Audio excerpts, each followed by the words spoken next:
Imagine buying 1.7 million square kilometers of land for just $7.2 million.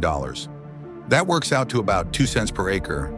At the time, Americans laughed in calling it Seward's Folly. Today, the same land is worth far more than anyone in 1867 could have imagined. But here's what makes the story even stranger. That land isn't even connected to the rest of the United States. Instead, it lies beyond Canada, just 85 kilometers from Russia. So if Alaska is practically next door to Russia, why is it part of the United States? Welcome to WonderDocs Studio, your home for exploring the planet's deepest questions. Brand new documentaries release every week. Don't miss it. To answer that question, we have to travel back nearly 300 years. For thousands of years, Alaska was home to indigenous peoples who survived in one of Earth's harshest environments. But in 1741, everything changed when Danish explorer Bering, sailing for the Russian Empire, reached Alaska's coastline. Russia wasn't searching for a new colony, it was searching for wealth. The seas around Alaska were filled with sea otters, whose fur was so valuable in China that traders called it soft gold. Russian hunters quickly crossed the Bering Sea, building trading posts along Alaska's southern coast. As the fur trade expanded, the Russian Empire established settlements and claimed the territory as Russian America. For several decades, Alaska generated enormous profits, but success didn't last. Sea otters were hunted so heavily that their numbers collapsed, and the colony became increasingly expensive to maintain. Every supply ship had to cross thousands of kilometers of dangerous ocean from Siberia. Then in 1853, Russia entered the Crimean War against Britain and France. Although the battles were fought in Europe, the war exposed a serious weakness. Russia couldn't defend every corner of its vast empire. For the first time, Russian leaders began questioning whether distant colonies like Alaska were worth keeping at all. Alaska was especially vulnerable. Across the border, Britain controlled what is now Canada. If another war began, British forces could capture Alaska long before Russian troops could arrive. Russia faced a difficult decision: spend millions protecting a distant colony that was losing money, or sell it before losing it for nothing. But there was one country Russia refused to sell it to: Britain. Giving Alaska to its biggest rival would only strengthen British power in North America.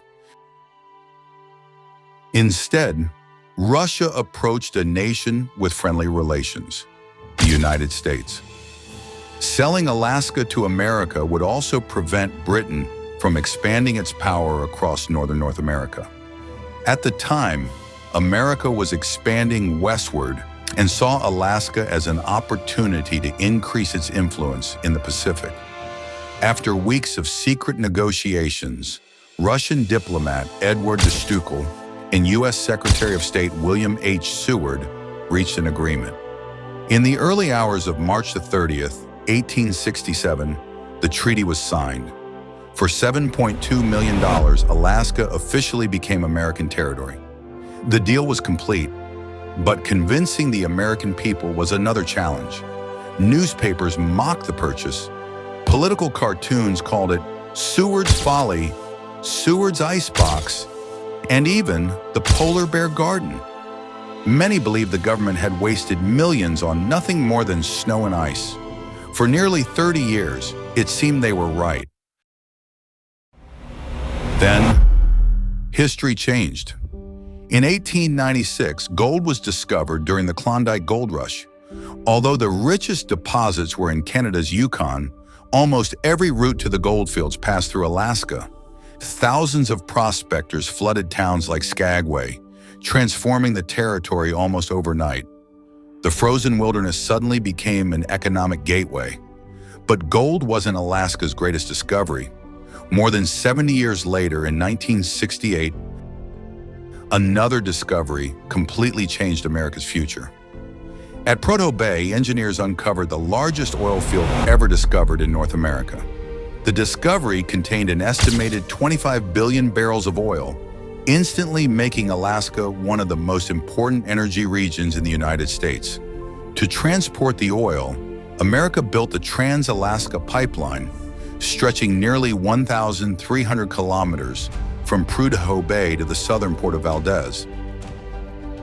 For decades, this pipeline carried millions of barrels of oil, generating billions of dollars and strengthening America's domestic energy supply. Yet even oil wasn't Alaska's greatest advantage. Its greatest strength was something no one could dig out of the ground.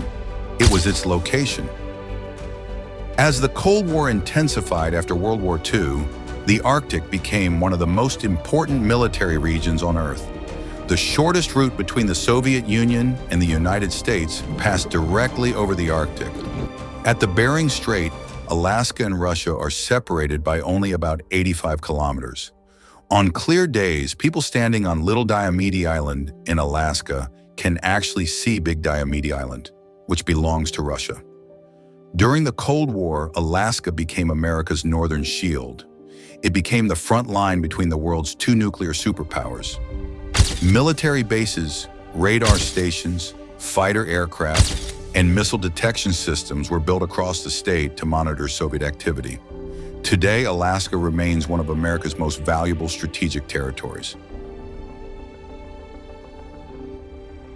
Its energy resources, its fisheries, its Arctic shipping routes, and its military position continue to shape global politics. Looking back, Russia believed it was selling an expensive burden.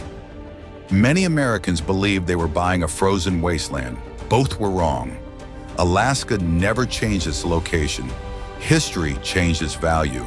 And a treaty signed in 1867 transformed one of the world's coldest frontiers into one of the greatest strategic and economic acquisitions in modern history. Because there are wonders hidden everywhere, and every wonder has a story. This is WonderDocs Studio.